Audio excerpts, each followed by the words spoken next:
ಎಲ್ಲರಿಗೂ ಶುಭ ಮಧ್ಯಾಹ್ನ. ನಾವೆಲ್ಲ ಸಮ್ಮರ್ ಬಂದರೆ, ವಿಂಟರ್ ಬಂದರೆ, ಅಕ್ಟೋಬರ್ ಬಂದರೆ ಟ್ರಿಪ್ ಹೋಗ್ತೀವಿ ವಿತ್ ಫ್ಯಾಮಿಲೀಸ್. ಏನಕ್ಕೆ?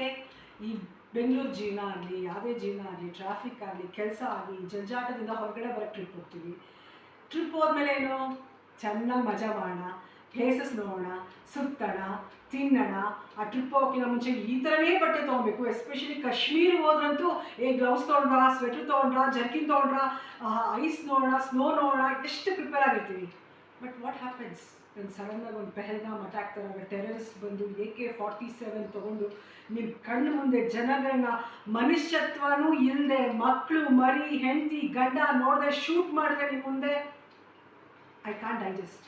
ನಾನೇ ಅಲ್ಲ, ಪ್ರತಿಯೊಂದು ಭಾರತೀಯರಾಗಲಿ, ಮನುಷ್ಯರಾಗಲಿ, ಮನುಷ್ಯತ್ವ ಇರೋನ್ ಕೈಲಿ ಈ ನ್ಯೂಸ್ನ ಡೈಜೆಸ್ಟ್ ಮಾಡ್ಕೊಳಕ್ಕಾಗಲ್ಲ. BP ರೇಸ್ ಆಗುತ್ತೆ, ಎದೆ ಬಡ್ಕೊಳುತ್ತೆ, ಯಾಕಾದ್ರೂ ಟ್ರಿಪ್ಪಿಗೆ ಬಂದ್ವು ಅನಿಸುತ್ತೆ. ಆ ಅಟ್ಯಾಕಲ್ಲಿ ನಾನು ಸರ್ವೈವ್ ಆಗಿ ಬಂದರೆ ಯಾವುದೋ ಜನ್ಮದ ಪುಣ್ಯ ಅಂದ್ಕೊಬೇಕು. ಆ ಥರ ಒಂದು ಸಿಚುವೇಶನು ಅರೈಸ್ ಆಗಿರುತ್ತೆ.